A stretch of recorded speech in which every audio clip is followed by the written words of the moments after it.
En fait, c'est très simple. C'est on va dire mon entente avec le président Pablo Longoria qui ont facilité les négociations.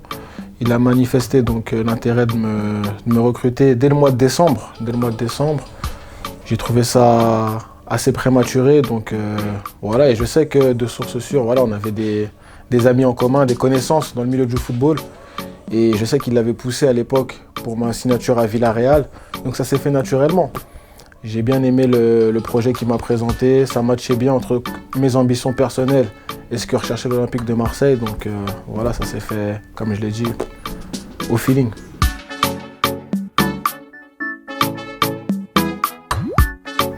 Mon intégration, elle se passe plutôt bien, j'ai envie de dire. Je l'avais dit en interview, je suis arrivé après 5-6 mois sans jouer. Donc je me suis entretenu personnellement parce que je suis un professionnel, mais je sais que j'étais pas au top de ma forme. Et contrairement à mes attentes, quand je suis arrivé, en fait, j'ai beaucoup joué, j'ai pas mal joué. Et j'étais pas, on va dire, prêt physiquement, entre guillemets. Donc voilà, après voilà, c'est un mal pour un bien parce que ça m'a permis aussi de me remettre à niveau assez rapidement. Et non, belle intégration, j'ai trouvé un superbe vestiaire, des super gars et je suis content. J'ai pu marquer assez rapidement, maintenant il faut que ça continue. Et ça c'est paradoxal parce qu'en fait, comme je l'ai dit, je suis arrivé sans une réelle préparation, j'ai joué pas mal de matchs et là maintenant que ça va un peu mieux, voilà, on a récupéré pas mal de joueurs non plus et ce qui fait que là je joue un petit peu moins. Mais je m'accroche, moi je sais que voilà, le plus important c'est que l'équipe tourne bien. Et moi il faut que je me tienne prêt, comme ça dès que le coach fait appel à moi, je serai déterminé et il va falloir répondre présent, quoi.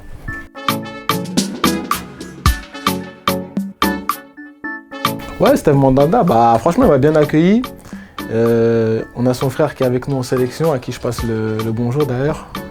Parfait, on est ensemble, ça bouge pas. Et non, franchement, super gars, super type, professionnel, carré.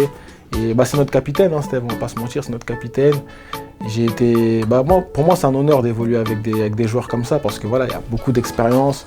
Moi, quand j'étais encore petit, quand j'étais en centre de formation, je le regardais à la télé, tout ça. C'est un monument, l'Olympique de Marseille, et je suis fier d'évoluer ici avec lui dans cette équipe.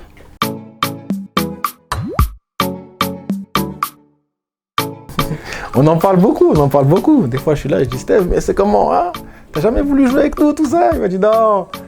Et il suit beaucoup l'équipe nationale, d'ailleurs, ça m'a fait chaud au cœur. Je sais que son frère lui envoie pas mal de vidéos, pas mal d'insights, donc il est au courant de tout ce qui se passe là-bas. Il se tient informé et il sera de tout cœur avec nous là, pour cette double confrontation face au Maroc.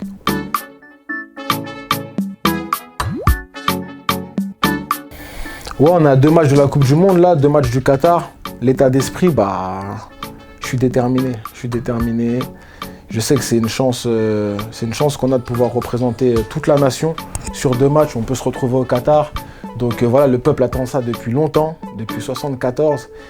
Aujourd'hui, voilà, j'ai la chance d'être sélectionné. Je vais représenter mon pays et je vais mouiller le maillot et on va mouiller le maillot pour faire honneur à la patrie.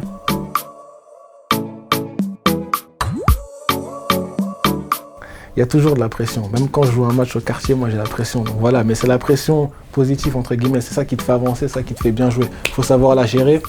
Aujourd'hui, j'ai 30 ans, je suis un joueur d'expérience. Donc voilà, on a un groupe assez mature aussi. Il faut savoir qu'on a loupé la Coupe du Monde en 2018 face à la Tunisie pour peu. Et aujourd'hui, on revient avec cet état d'esprit un peu, entre guillemets, revanchard. Et on a à cœur de faire bien les choses pour pouvoir amener le peuple congolais au Qatar.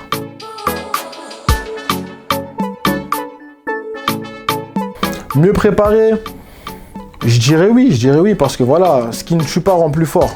La Tunisie ne nous a pas tués, donc aujourd'hui on revient encore plus armé, plus déterminé, avec plus d'expérience. Mais voilà, après le football, ça reste le football. Sur 2 matchs, tout est possible. Et il va falloir être préparé au mieux pour pouvoir se qualifier pour le mondial.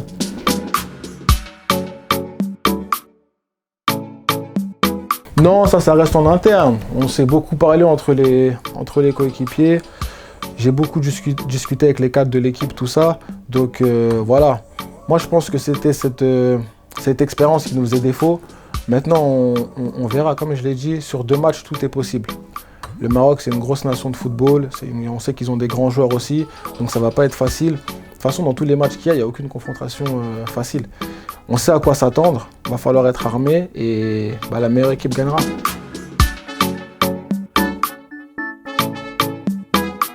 L'équipe du Maroc, c'est solide, c'est costaud, c'est technique. Y a des grands joueurs qui évoluent sous le maillot marocain. Donc maintenant, voilà, faut pas avoir peur, faut pas avoir froid aux yeux. Faut y aller avec de l'audace, faut y aller avec du culot, faut y aller avec de la détermination. Et moi, je pense que voilà, tout est possible. Et j'ai confiance en mon équipe.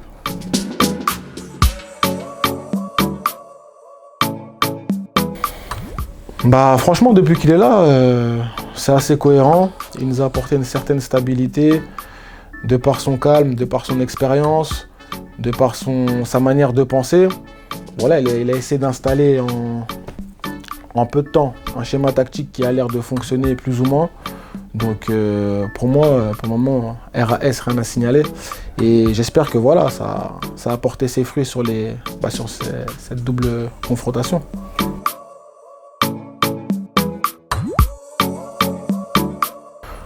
Moi, depuis le début, en fait, c'est quelque chose que j'ai toujours fait. Je l'ai toujours fait parce que je sais que voilà, le contexte africain, il est un peu différent. Le contexte congolais, surtout, il est un peu différent. On sait qu'en termes d'organisation, tout ça, on a un peu de retard par rapport à d'autres nations. Ça, faut pas se le cacher, faut qu'on se le dise. Mais voilà, c'est pas non plus une excuse, faut pas se cacher. Justement, il faut y remédier, il faut apporter des solutions. Et pour moi, le leadership, entre guillemets, c'est une solution, tu vois. Au Congo, on aime bien pointer du doigt les leaders. Oui, non, lui, c'est un footballeur. Qu'il fasse son travail sur le terrain, le reste, non. Moi, je pense que voilà, moi, je fais partie de la trempe, entre guillemets, des gens qui aiment bien faire en sorte que les choses avancent. Et moi, si je suis là, c'est pour faire avancer le football congolais. De par mes capacités sur le terrain, mais aussi de par mon expérience, de par ma connaissance du football et de ma vision, tu vois. Donc, non, moi, je pense que c'est important d'avoir des leaders. Le leadership, c'est quelque chose de très important, et surtout au Congo. Et moi, de toute façon, je me suis jamais caché, je me cacherai jamais. La preuve en est, hein. T'es là, je suis là, je m'exprime. Donc, non, moi, tout ce qui est bon pour le pays, pour moi, c'est la nation avant tout. C'est même la nation avant Cédric Bakambu. Donc, non, tout ce que je peux faire pour faire avancer et développer le football congolais, je le ferai avec grand plaisir.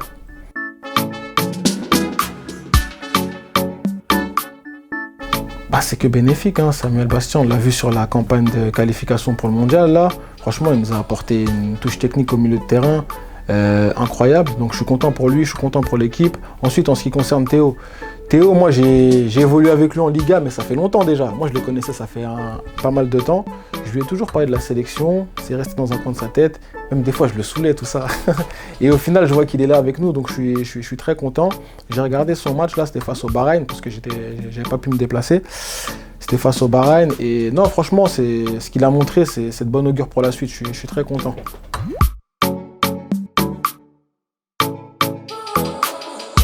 Non, pas forcément. Après, voilà, les gens ils vont croire que je suis un scout ou si je suis un recruteur. Non, moi je suis footballeur avant tout aussi. Faut pas l'oublier, mais comme je l'ai dit précédemment, si je peux aider, je vais le faire avec grand plaisir. Mais c'est vrai que je pense que le football africain est en train de se développer. Et moi, je suis pour de toute façon que les binationaux, entre guillemets, parce que j'aime pas trop utiliser ce terme. Pour moi, t'es Congolais. Mais voilà, les binationaux, je suis pour que tous les binationaux, moi, réintègrent le continent. Le continent, c'est important pour le développement du football, pour le développement pour donner de l'espoir aussi aux gens. Et je pense que nous, les Congolais, on a encore un train de retard par rapport à d'autres nations qui arrivent justement à attirer les binationaux plus facilement que nous. Mais on y arrivera, on va combler ce retard-là. Parce que je pense que voilà, au Congo, on a une palette de joueurs, une palette de talents exceptionnels. Mais moi, je connais pas tous les joueurs, on va pas se mentir, je connais pas tous les joueurs, mais je sais que moi, partout où je suis allé, j'ai toujours vu des Congolais, partout en Europe, même quand j'ai évolué en Asie, tout ça. Donc je sais que la palette, elle est large. Maintenant, voilà, il faut faire le tri et il faut vraiment donner l'amour à ces gens-là de venir intégrer la sélection nationale. Et ça passe par quoi? Ça passe par des beaux résultats.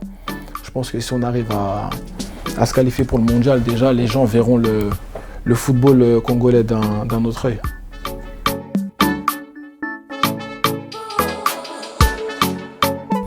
Ouais, on discute. La pression, elle monte, hein. On rigole, tout ça. Mais je sens que, voilà, plus le rendez-vous il approche, moins il y a de messages dans le groupe. Et voilà, on sent que les gens sont concernés. Et non, mais c'est bien d'être concerné. D'ailleurs, par rapport à ça, moi, je pense que ça s'arrête même pas qu'au groupe, tu vois, qu'à notre groupe à nous. Là, je pense que là, on va représenter tout un pays, toute une nation. Et ouais, je sais que nous, les Congolais, on a pas mal d'ambassadeurs, notamment ici en France, en Europe, un peu partout. Et moi, le message que j'aimerais faire passer, en fait, c'est que voilà, c'est pas simplement les joueurs de football qui doivent se mobiliser. Il faut vraiment que tout le peuple se mobilise derrière nous, derrière son équipe nationale. Et quand je dis ça, je pense notamment à nos artistes qui sont ici. Et moi, mon kiff, c'est ça, en fait. C'est que tout le monde soit rassemblé derrière l'équipe nationale, d'une manière ou d'une autre. Ça peut être à travers un post, à travers une descente à Kinshasa, aller voir le match, à travers une vidéo, à travers un son, une musique, tu vois. Mais vraiment qu'on sente vraiment l'harmonie, parce qu'aujourd'hui, nos meilleurs ambassadeurs, on va pas se mentir, en Europe, c'est nos artistes. C'est nos artistes, c'est eux qui ont grave des followers, etc. Et moi, voilà, c'est un message que je tenais à faire passer aussi. Que, bah voilà, la diaspora, les artistes, tout ça, soient derrière l'équipe nationale et on peut le faire tous ensemble. Moi, j'y crois en tout cas.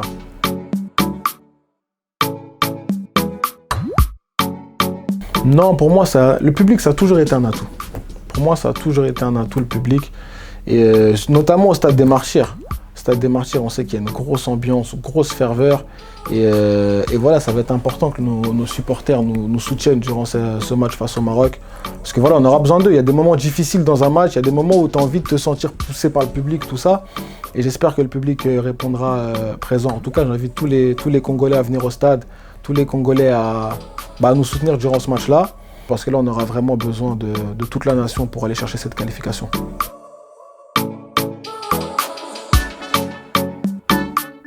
Moi, franchement, aujourd'hui, si je choisis, waouh, les deux, remporter une CAN et aller au mondial. Non, mais là, franchement, aujourd'hui, là, je suis focus sur le mondial. Là, on a 2 matchs de la Coupe du Monde. On n'a jamais été aussi proche, entre guillemets, d'une qualification pour la Coupe du Monde depuis longtemps. Et non, là, c'est important. Là, franchement, ma tête, elle est focus sur le Qatar. Merci à tous pour votre soutien. Et rendez-vous pour cette double confrontation face au Maroc.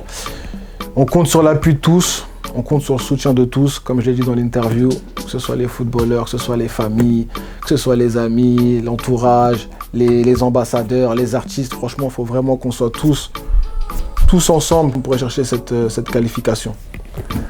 Bakagol, on est ensemble.